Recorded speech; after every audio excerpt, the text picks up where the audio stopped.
Jen, I'll bring that to you. I want you to listen to what the former president said about while he was there at Rice Street, and then we'll talk about contrasting that with the experience of some of the people he targeted over these last several years. Let's play it. Terrible experience. I came in, I was treated very nicely, but it is what it is. I took a mugshot, which I never heard the words mugshot. Didn't teach me that at the Wharton School of Finance. And I have to go through a process. It's election interference. He was in and out in 20 minutes. But if you contrast that with some of the people he focused on, the individuals, Ruby Freeman, Shay Moss, over the last several years, who said that they could not go to grocery stores. They were afraid to go out. People came to their homes. What do you hear there in the president's description of his experience? I just don't think he gets it. And I think, when we see the Marjorie Taylor Greene MAGA mugshot, there seems to be a real disconnect from reality. Look, Rice Street is a jail that is awful. No right? question. People are dying there because the conditions are so absolutely deplorable. So the fact that he basically got this great treatment, he comes in 20 minutes, in and out, right?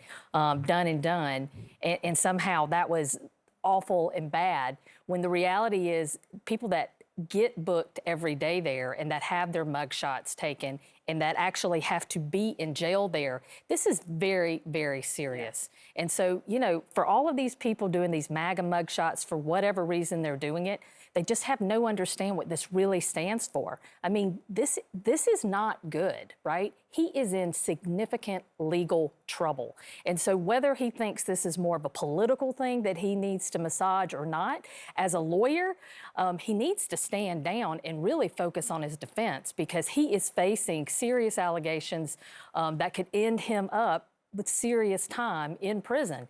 And that mugshot's not going to really mean anything at the end of the day if he's locked up. Can I just ask, because you know Georgia so well, if Trump is convicted on these charges in state court, if it doesn't get removed to federal, would he go to that jail first? Yeah. That yes, one that yes. he was in last he night. He would be held there until they send him to whatever prison he is then he got assigned to. jail time. If he got jail time.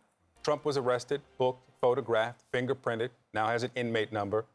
He was then released under a bond agreement. He did not pay the full $200,000. Instead, he used a bail bonding company.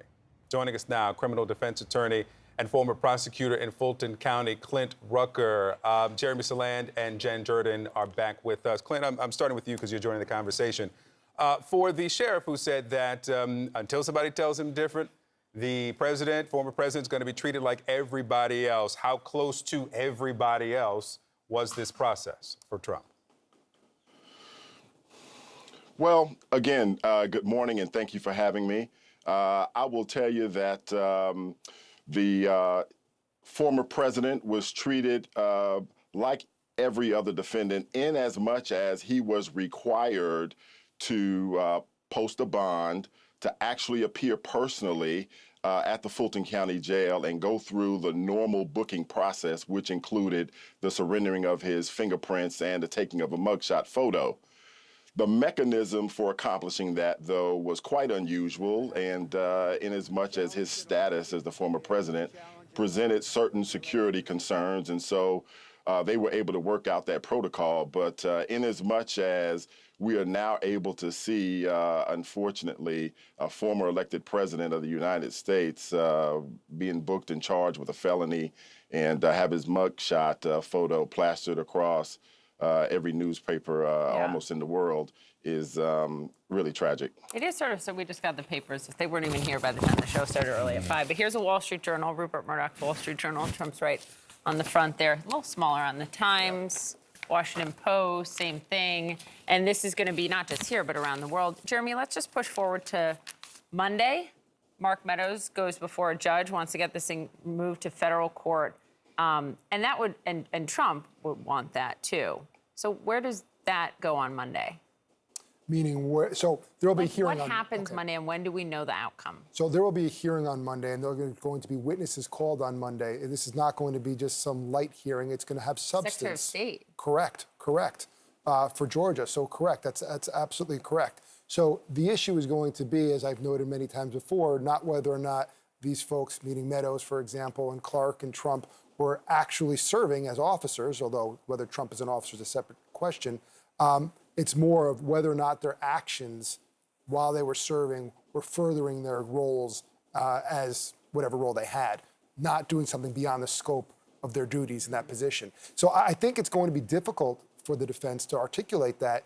And it doesn't have to be, we'll use the term proven beyond a reasonable doubt, that's not their role anyway, but it just has to be colorable enough to get them past that threshold. But even that low threshold is not going to be so easy because what are they doing in the state of Georgia? Why are they mingling in the state of Georgia and the rights of those residents to vote and have their vote counted? That's a difficult hurdle. When is there going to be an answer? Not that day. Not that day. How much do you think we'll learn that we don't know already from the indictment on Monday? You're going to hear from potential witnesses that you would not have heard of in the grand jury that are not necessarily set forth in the four corners of an indictment. So you will likely learn more because you're going to have an opportunity to hear directly from them. I mean, two of the attorneys that were representing Trump world, right, and that were on that call with Raffensperger and Meadows have been subpoenaed as well, as was the investigator, I think her name's Frances Watson.